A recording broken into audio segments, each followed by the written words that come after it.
Halo, Assalamualaikum warahmatullahi wabarakatuh. Selamat berjumpa kembali dengan saya dalam video pembelajaran sejarah. Ingat, belajar sejarah itu menyenangkan dan jangan sekali-sekali melupakan sejarah. Hari ini kita akan membahas materi video pembelajaran yang berkaitan dengan VOC atau yang disebut dengan Verenigd Oost-Indische Compagnie tahun 1602 sampai 1799. Marilah sebelum mulai pembelajaran kita berdoa menurut agama dan kepercayaan masing-masing. Berdoa dimulai. Selesai. Tujuan pembelajaran kita dalam video pembelajaran hari ini adalah setelah mengikuti kegiatan pembelajaran ini, siswa mampu yang pertama menganalisis lahirnya VOC dan tujuan didirikannya. Yang kedua yaitu menganalisis kebijakan VOC di Indonesia. Dan yang ketiga, menganalisis proses kebangkrutan VOC. Ini adalah peta konsepnya. Yang kita bahas dalam materi hari ini adalah VOC, lahirnya, kebijakannya, dan proses kebangkrutannya.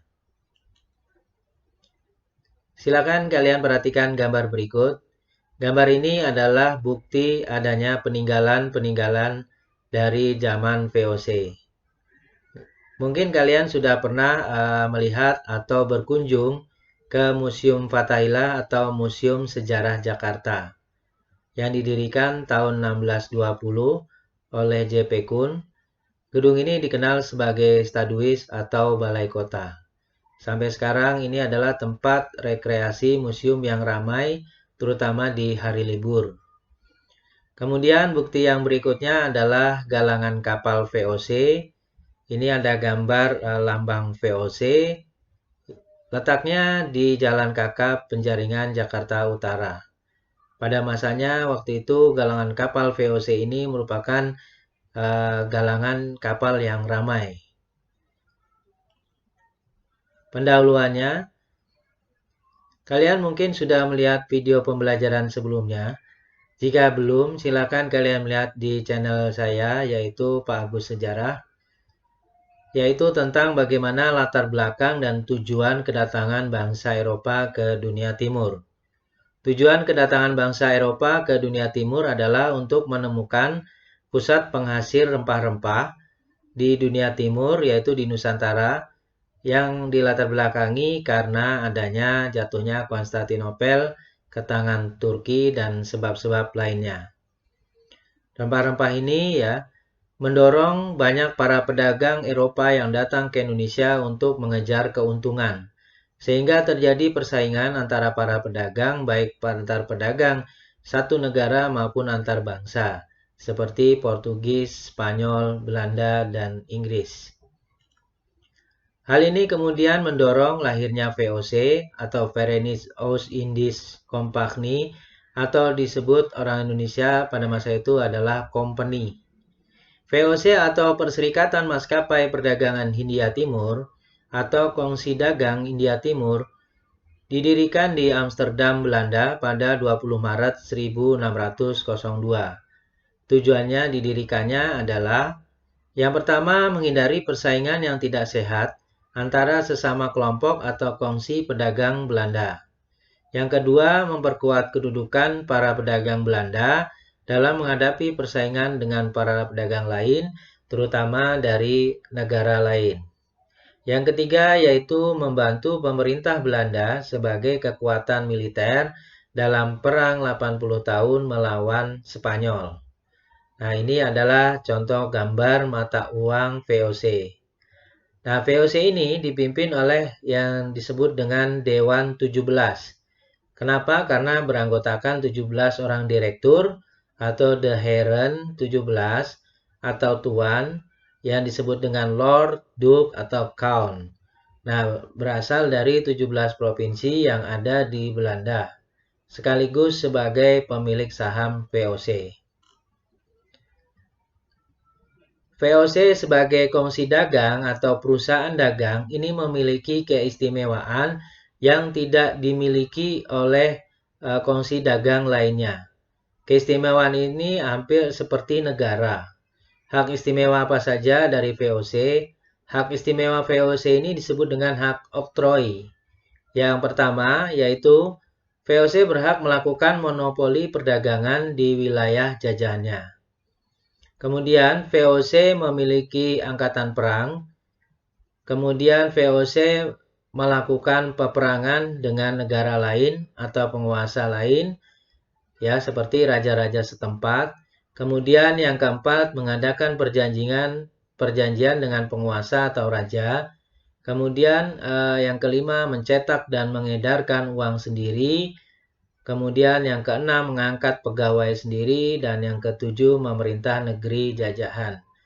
Nah, kalau kalian lihat dari hak istimewa ini, ada hak-hak yang hanya dimiliki oleh negara, seperti misalnya memiliki atau membentuk angkatan perang, melakukan peperangan, mengadakan perjanjian, ya, bahkan mencetak dan mengedarkan uang sendiri.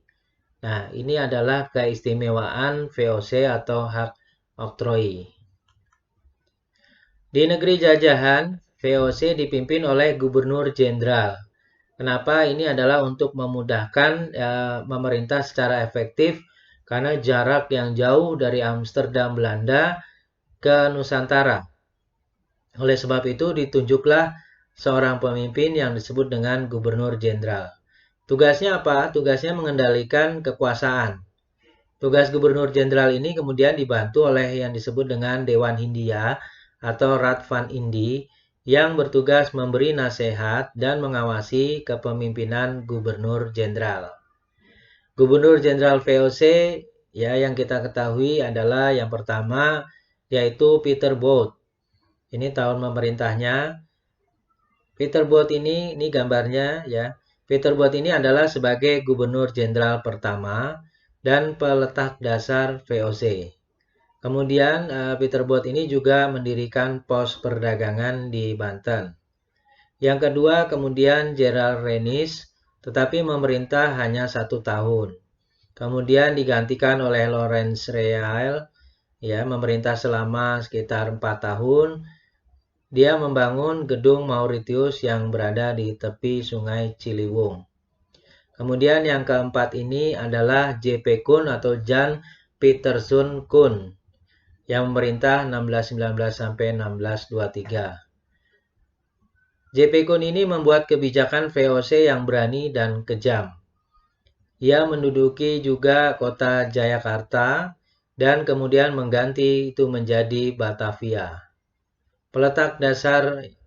Dia juga sebagai peletak dasar penjajahan VOC di Indonesia.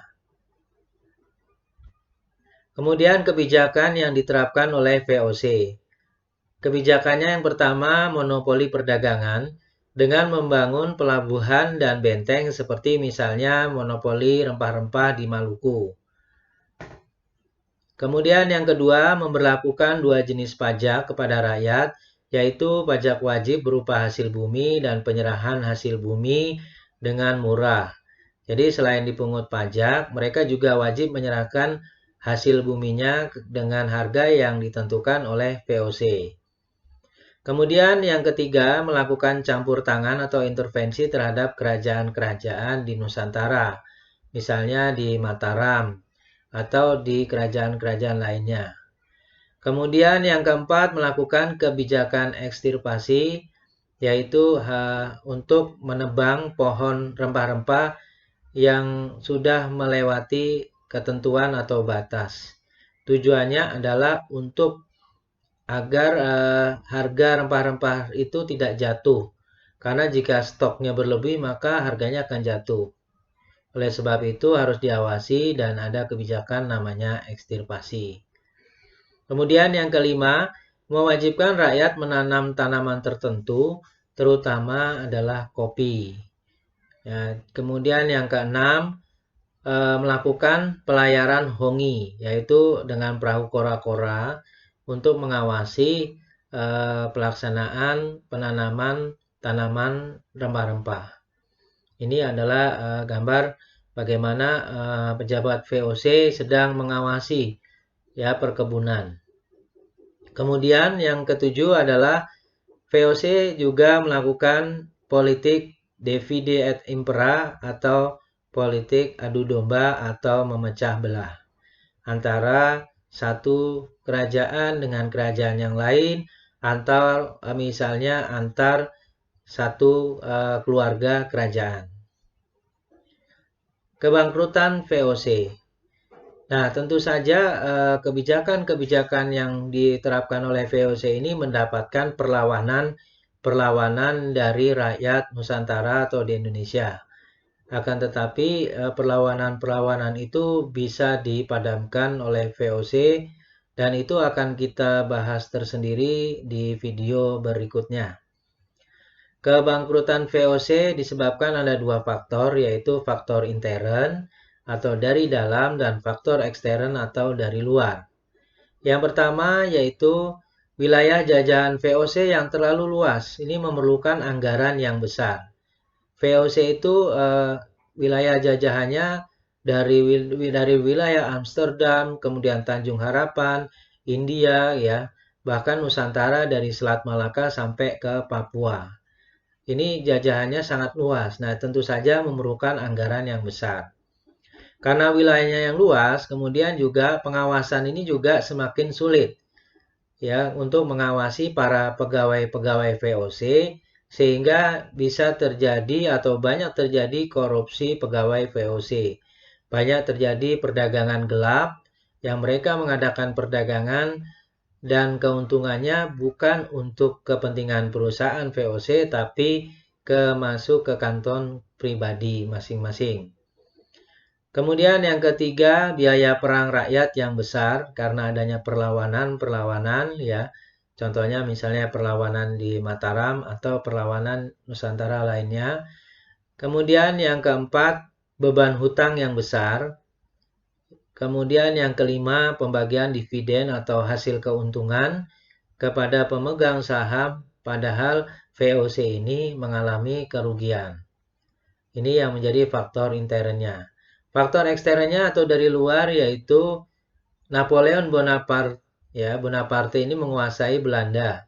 Kemudian Napoleon ini mendirikan Republik Batav tahun 1795 sampai 1806. Jadi Belanda pada waktu itu dikuasai Napoleon yang berasal dari Perancis. Yang kemudian yang kedua yaitu persaingan dengan kongsi dagang seperti IC, ya, kongsi dagang yang dimiliki oleh Inggris. Sehingga menyebabkan persaingan ini menyebabkan kebangkrutan VOC. Nah, kesimpulannya apa? Kesimpulannya yang pertama, VOC dibentuk karena adanya persaingan di antara para pedagang Belanda dan pedagang negara lain. Yang kedua, VOC dipimpin oleh Dewan 17 atau The Heren 17 yang bermarkas di Amsterdam. Nah, untuk menjalankan pemerintahan secara efektif ditunjuklah Gubernur Jenderal yang tugasnya mengendalikan kekuasaan di Hindia Belanda. Yang keempat, VOC adalah kongsi dagang milik pemerintah Belanda. Karena dia merupakan kongsi dagang, tentu saja tujuannya adalah hanya untuk mencari keuntungan sebanyak-banyaknya, tanpa memperhatikan kesejahteraan negeri jajahan, termasuk di Nusantara.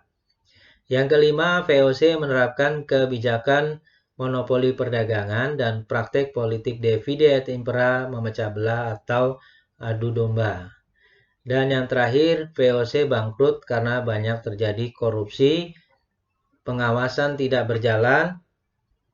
Ini juga karena kehidupan pegawai VOC yang bergaya hidup dan foya-foya. Demikianlah video pembelajaran saya. Semoga video pembelajaran ini bermanfaat bagi kita semua. Terima kasih. Wassalamualaikum warahmatullahi wabarakatuh. Viva Historia, Historia Magistra Vitae.